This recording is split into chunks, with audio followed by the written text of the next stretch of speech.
네, 우리 앞뒤 좌우 바라보시면서 한번 인사하시겠습니다. 사랑합니다. 축복합니다.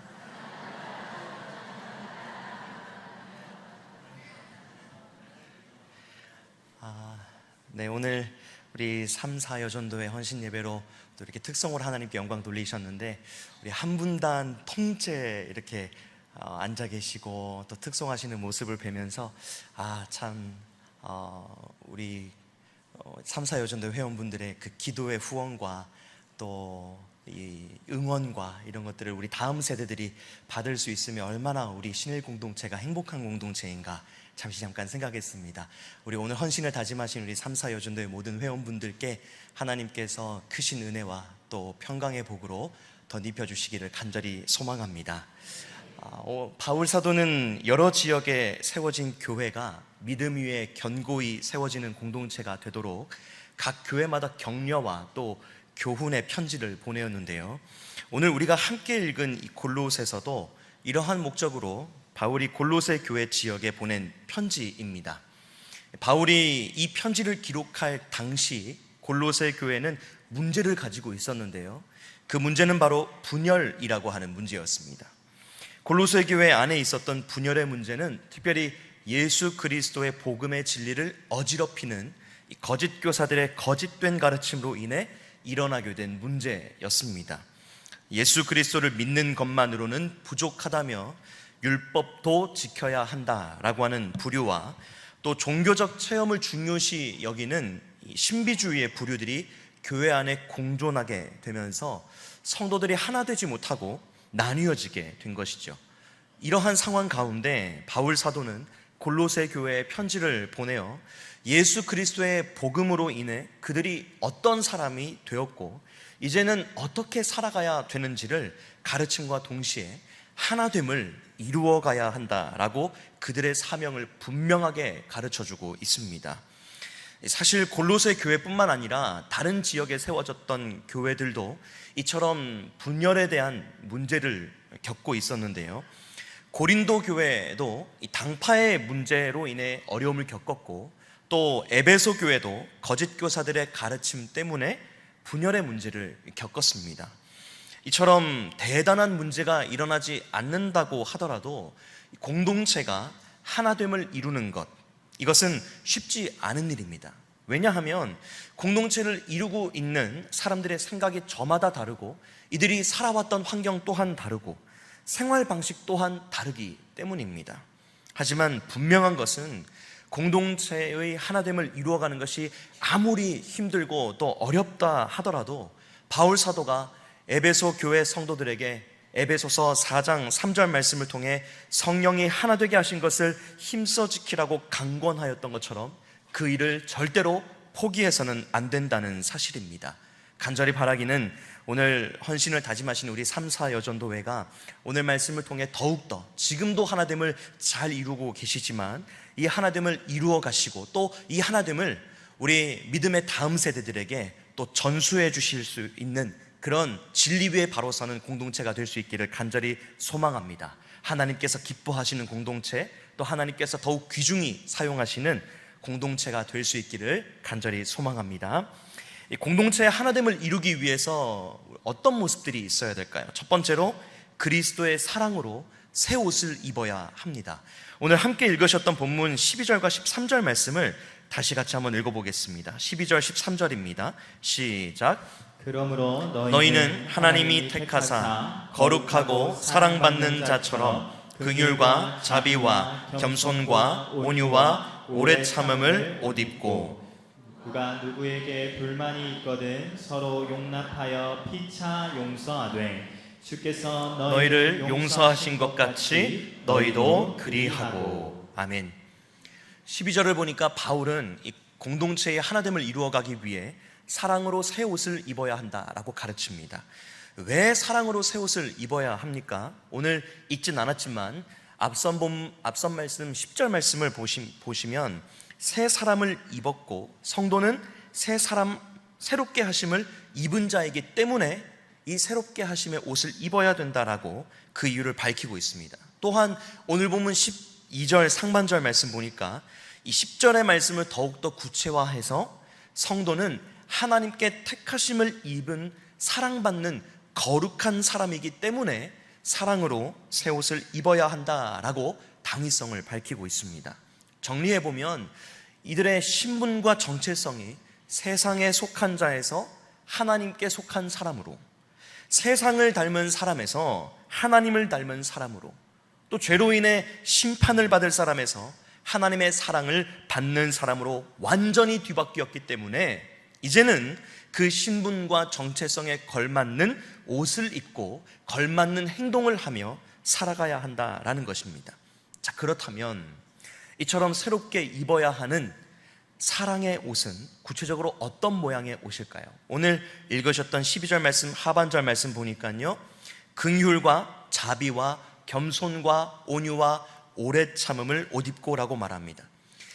당시 말씀을 받던 골로새 교회 성도들, 이 신약의 성도들에게는 아마 이러한 바울의 교훈과 가르침이 조금은 친근하게 다가왔을지도 모르겠습니다. 왜냐하면 당시 소위 플라톤 또는 스토아 학파라고 불리우는 그리스 로마의 철학에서 제시했던 덕목들, 미덕 가운데 이 바울이 가르치고 있는 미덕과 겹치는 부분이 있기 때문입니다. 하지만 당시 그리스 로마 철학 체계가 제시한 미덕과 바울이 성령의 9가지 열매를 근거로 제시한 이 미덕들 사이에는 아주 중요한 차이점들이 있습니다. 이 그리스 로마 철학 체계, 즉 당시 세상의 사조가 제시하는 미덕들은 세상에서 성공하고 또 권력과 부를 쟁취하는 사람을 길러내는 목적으로 이 덕목들이 제시되었다면, 바울이 제시한 이 긍휼과 자비와 겸손과 온유와 오래 참음이라고 하는 이 미덕은 개인과 공동체가 예수님을 더욱 닮아가고 예수님의 사랑으로 든든히 세워지는 것을 목적으로 하기 때문에 아주 큰 차이점이 있다고 할 수 있습니다. 여기서 한 가지 의문이 들 수 있습니다. 정말 오늘 본문에서 제시된 긍휼과 자비, 그리고 겸손과 온유, 또 오래 참음이라고 하는 이 사랑의 모습, 그것도 예수님의 사랑과 이 미덕들이 관련이 있는가 하는 것입니다. 이 의문에 대한 해답을 찾기 위해 5가지 덕목들 중에서 대표적으로 한 가지 덕목의 의미를 간단하게 살펴보기를 원하는데요. 먼저 이 긍휼은 상대방의 아픔을 자신의 고통으로 끌어안고 내장이 끊어지는 것과 같은 고통처럼 느끼는 마음을 의미합니다. 그러니까 어떤 사람이 좋지 않은 일을 겪고 힘들어한다라고 했을 때 아이고 힘들겠다 하고 그냥 지나치는 것이 아니라 그 사람의 고통과 아픔을 마치 내 아픔, 내 고통인 것처럼 끌어안고 함께 울어주는 것, 그것이 바로 긍휼이라고 할 수 있습니다. 이 단어는 예수님의 공생의 사역을 기록하고 있는 복음서에서 아주 여러 번 사용된 단어인데요, 마태복음 9장 36절에서 목자 없는 양과 같이 기진한 무리들을 향해 예수님께서 불쌍히 여기셨다라고 할 때 이 불쌍히 여기다, 긍휼히 여기다 라는 이 단어가, 똑같은 단어가 사용되었고, 또 마태복음 14장 15장에서 예수님이 일으키신 오병이어와 칠병이어의 기적을 일으키실 때 무리를 불쌍히 여기셨다라고 할 때 그 또한 사용되었습니다. 이와 같이 긍휼은 단순한 동정심이 아니라 예수님께서 무리들을 사랑하는 마음으로 그들의 아픔과 고통을 끌어안으신 사랑 그 자체를 가리킵니다. 예수님께서 이 사람들을 불쌍히 여기신다라고 말씀하시고 나서 아무런 행동을 하지 않으셨나요? 아닙니다. 이들의 그 기진한 것을 보시고 불쌍히 여기셨다라고 한 뒤에는 분명히 매번 행동이 따랐습니다. 그들의 그 처지와 상황을 해결해 주시는, 배고픔을 해결해 주시고 그들의 아픔을 끌어안으시고 고쳐주시는 그러한 부분들로 예수님의 긍휼은 표현되었습니다. 뿐만 아니라 이 나머지 4개의 덕목들은 또 어떻습니까? 예수님의 공생의 사역, 그리고 결론적으로 십자가에서 이루신 사랑 그 자체를 고스란히 담고 있는 덕목들이 바로 긍휼을 포함한 12절에서 바울이 제시한 나머지 4가지의 덕목들입니다. 자기 백성을 죄에서 건지고자 사랑의 마음과 불쌍히 여기는 마음으로 그들의 죄의 고통을 끌어안으셨고, 정결하고 흠없는 제물의 죽음으로만 죄를 속할 수 있었기에 창조주이시지만 그 모든 것들을 다 버리시고 피조물의 모습으로, 그것도 죽기까지 복종하시는 겸손하심과 하나님으로부터 끊어지는 고통과 피조물의 조롱에도 불구하고 온유하심과 오래 참으심으로 끝내 구속사역을 완성하셨습니다. 그러니 12절의 이 5가지 덕목들은 사실 예수님의 사역과 예수님의 공생의 사역, 그리고 십자가의 대속 사역으로 인해 모두 다 드러났다, 예수님의 성품, 하나님의 성품이라고 우리가 말하고 판단해도 과언이 아닌 것이죠. 그렇기 때문에 우리는 12절에서 바울 사도가 골로새 교회 성도들에게 하나됨을 이루기 위해 입으라고 했던 5가지 옷들이 예수님의 사랑 그 자체임을 인정하게 되는 것입니다.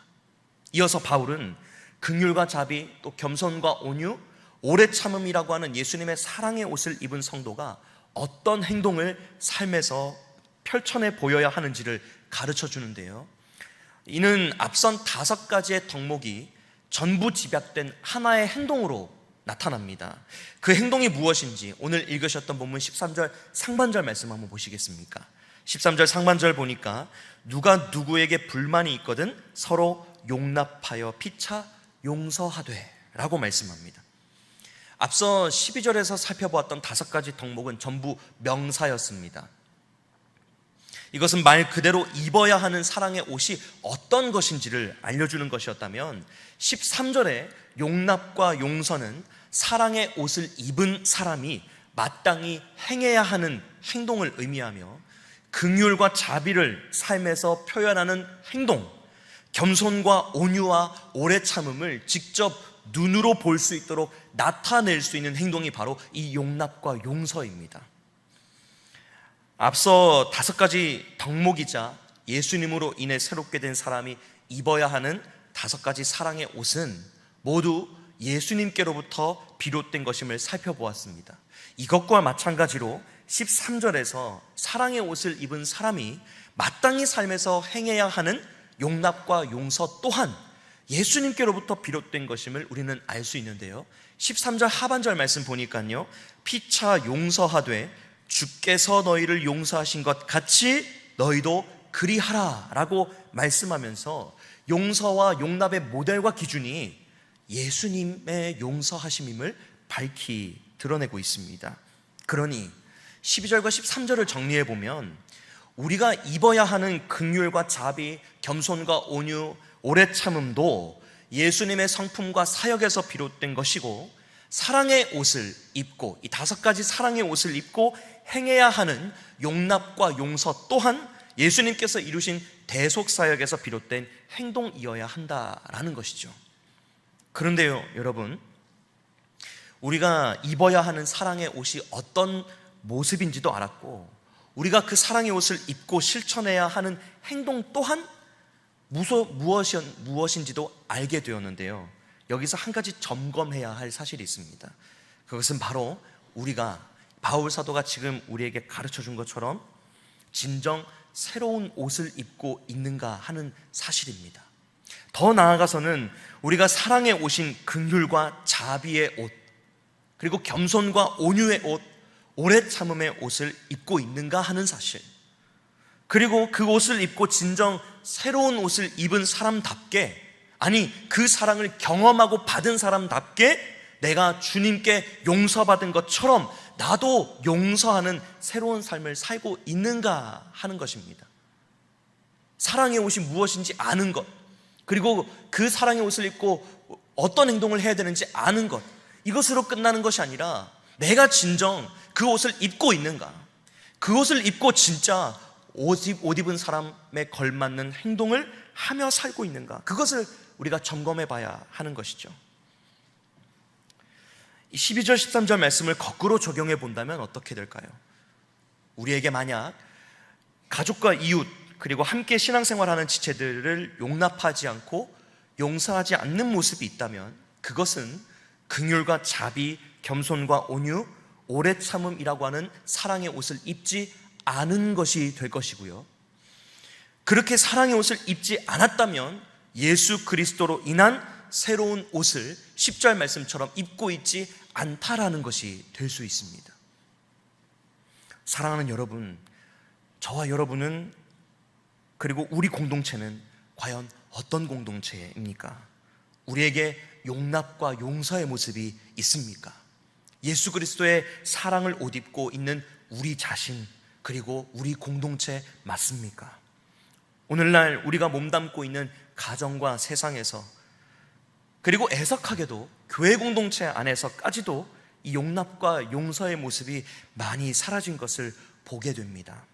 우리 가정의 모습이 아닐지는 몰라도 사랑이 담긴 교육과 또 훈계가 아닌 폭력과 폭언이, 그리고 나의 성향과 다르다고, 나의 형편과 처지와 다르다고 해서 무리를 지어 우리의 성향과 다르고 우리의 생각과 다르다고 해서 용납하지 않고 배척하는 모습이 얼마나 많은지요.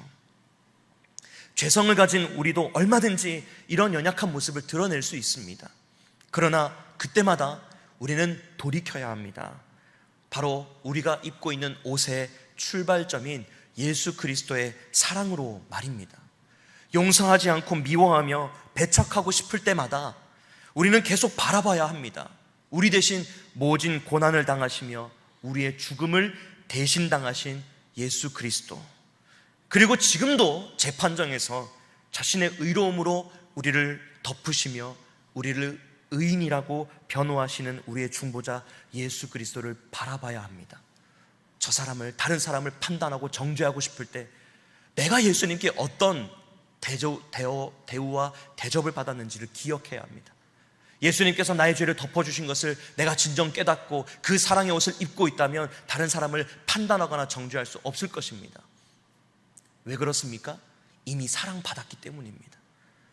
이미 사랑받은 그 염치와 이미 사랑받은 그 경험이 있기 때문입니다.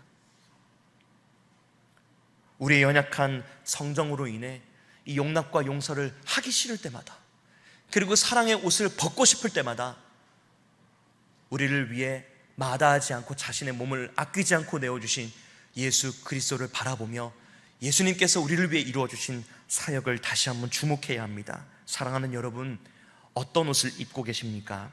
옷은 한 사람의 신분과 정체성을 의미하죠. 전투복을 입은 사람은 군인으로서 그에 걸맞는 행동을 하며 본분을 다하려 합니다. 경찰과 소방관도 마찬가지이지요. 그렇다면 예수로 옷 입고 예수님의 사랑을 옷 입은 우리의 행동과 우리의 모습은 어떠해야 할까요? 전투복을 입은 군인이 전시 상황에 국민을 지키지 않고 도망간다면 그 사람을 군인이라고 할 수 없는 것처럼, 예수님을 옷 입은 우리가 예수님을 닮지 못한 모습으로 살아간다면 우리 또한 예수님의 참된 제자라 할 수 없을 것입니다.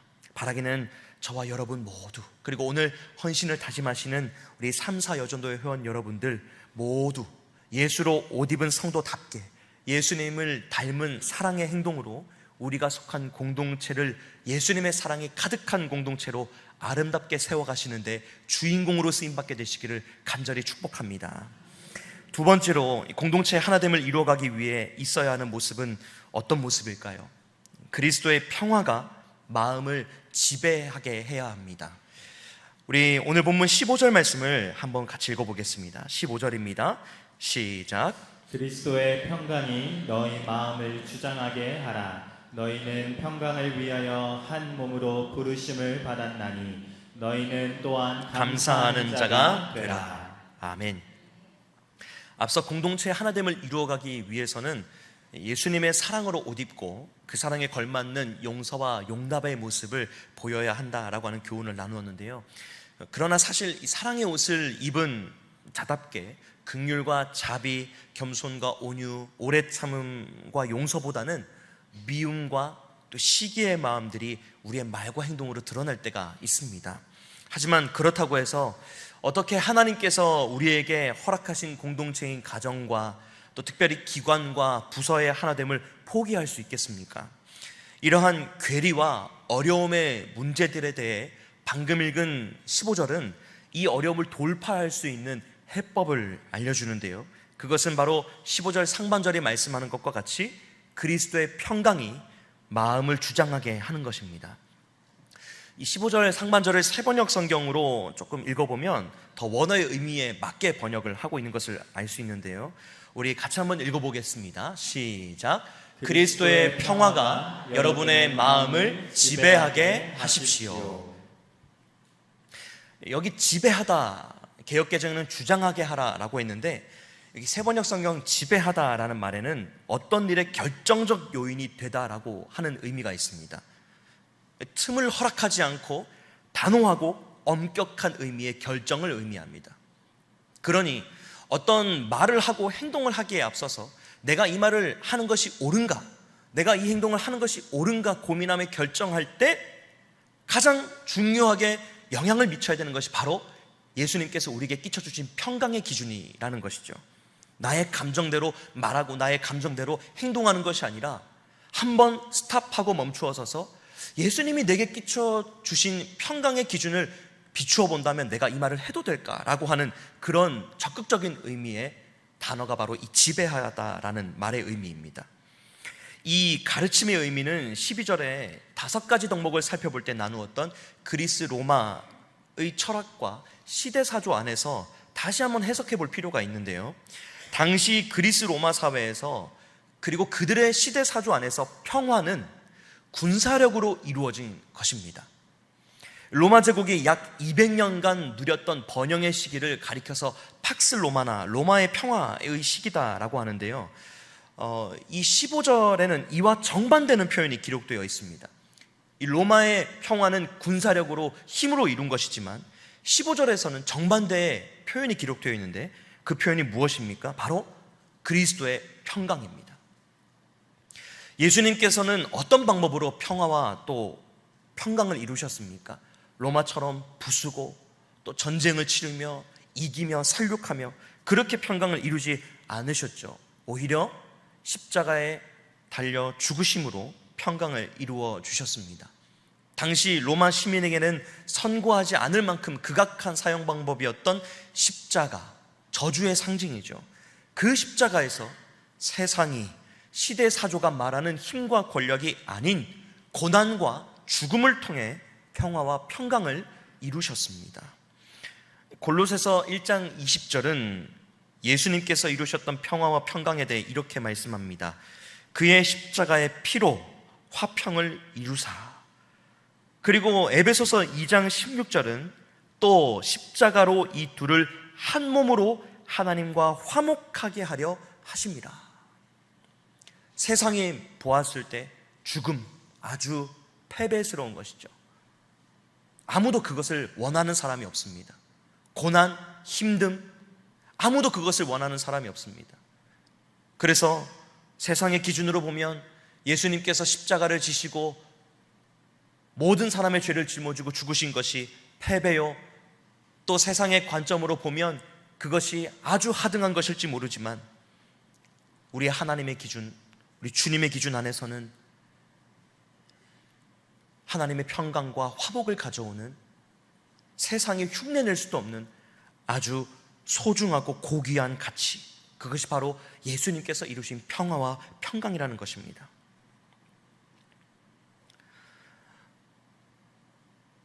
이는 예수 그리스도로 새롭게 되어 사랑의 옷을 입은 사람이 신분과 정체성만 바뀐 것이 아니라 생활 방식 또한 바뀌었다라는 것을 의미합니다.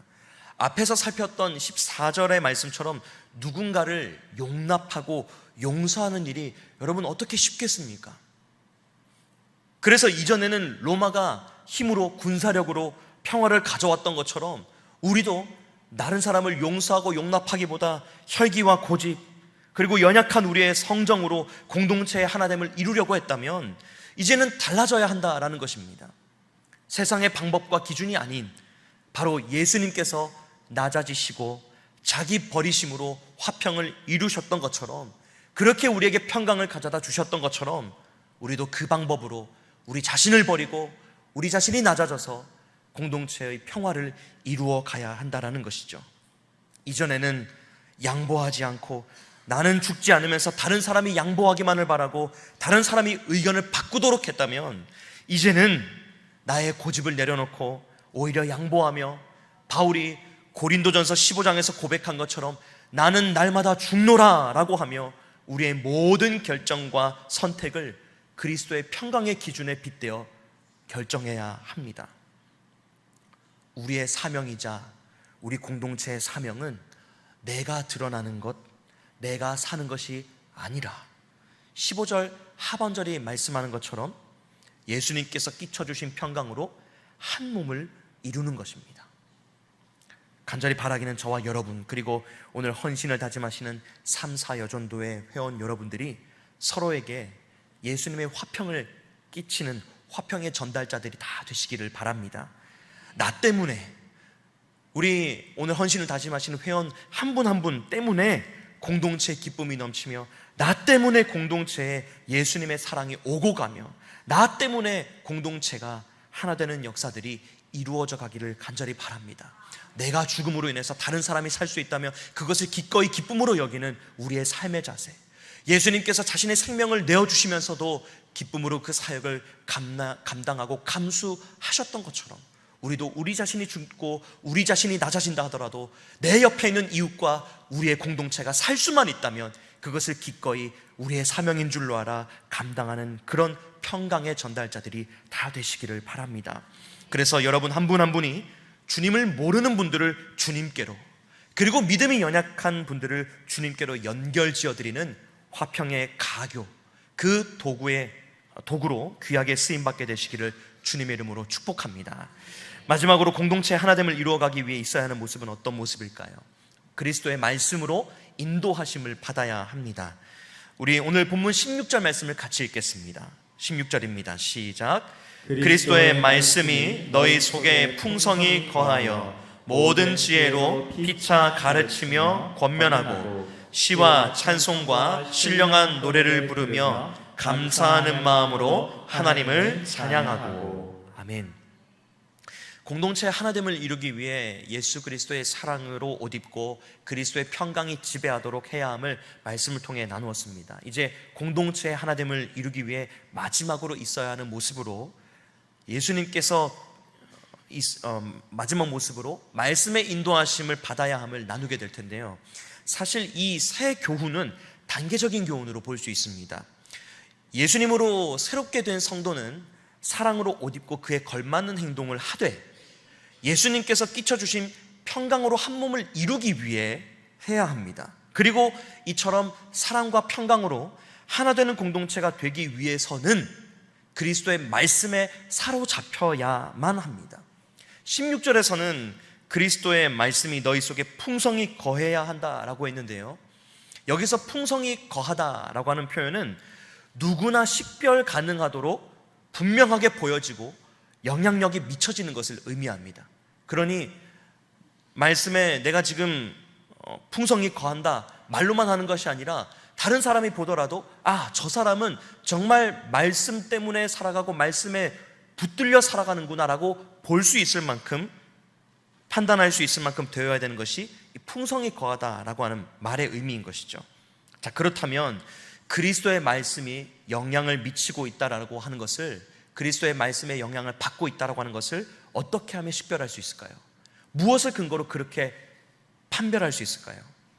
이 공동체가 예수님의 사랑을 나타내기 위해, 평강으로 한 몸을 이루기 위해 말씀에 사로잡혀 있다라고 하는 것을 알 수 있는 근거는 바로 16절 하반절에서 잘 기록하고 있는데요, 16절 하반절을 화면을 보시고 함께 읽겠습니다. 시작. 모든 지혜로 피차 가르치며 권면하고 시와 찬송과 신령한 노래를 부르며 감사하는 마음으로 찬양하고. 아멘. 공동체가 예수님의 사랑을 나타내기 위해, 평강으로 한 몸을 이루기 위해 말씀에 사로잡혀 있는가를 무엇을 통해 식별 가능하다라고 합니까? 말씀으로 서로를 위로하고 세워주며 권면하고 있는지, 그리고 찬송의 소리, 기쁨의 소리가 공동체 안에 가득한지, 그리고 공동체 안에 감사하는 마음들이 가득한지, 그것을 보면 이 공동체가 말씀에 사로잡힌 공동체인지, 이 공동체를 이루고 있는 공동체원들이 말씀에 사로잡힌 사람들인지를 알 수 있다라는 것입니다. 사랑하는 여러분, 오늘 헌신을 다짐하시는 우리 3사 여전도의 회원 여러분, 우리의 공동체에는 어떤 모습들이 가장 많습니까? 말씀으로 서로를 위로하고 세워주는 모습이 많습니까? 아니면 때로는 말씀으로 판단하고 정죄하는 모습이 많습니까? 또 우리 공동체에는 어떤 소리가 가장 크게 들립니까? 하나님을 높이는 찬양의 소리, 서로를 사랑으로 섬기는 기쁨의 소리, 감사의 소리들이 크게 들립니까? 아니면 세상의 소리, 근심과 걱정의 소리, 정죄의 소리가 많습니까? 만약 후자라면 다시 말씀으로 돌아가야 합니다. 말씀을 아는 정도가 아니라 말씀을 우리의 삶에 체화시키고 나타내 보여줄 수 있는 그 상태까지 돌아가야 합니다.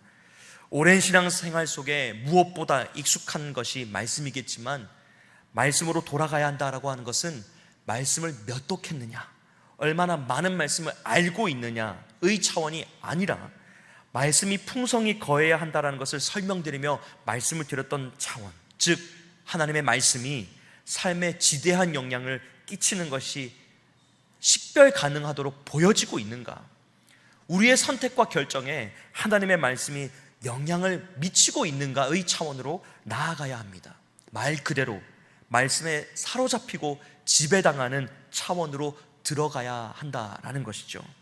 그렇게 말씀에 사로잡힐 때 우리의 성정과 우리의 노력으로는 이룰 수 없었던 그리스도의 평강 안에서 공동체의 하나됨이, 그리고 공동체의 영혼들을 용납하고 용서하는 사랑으로의 하나됨이 이루어질 줄 믿습니다.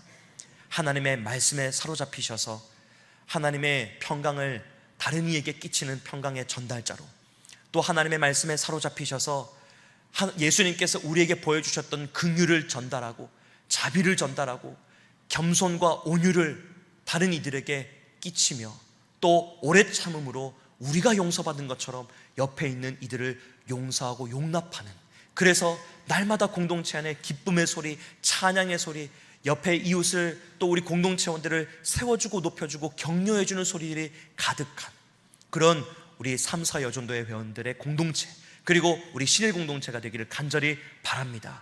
그래서 누구나 오고 싶은 공동체, 누구나 올 수 있는 공동체, 그리고 누구나 오면 환영받고 사랑받는 공동체, 그런 공동체가 우리 오늘 헌신을 다짐하시는 3사 여전도의 회원들의 공동체, 그리고 우리 신일교회 공동체가 되기를 주님의 이름으로 축복합니다.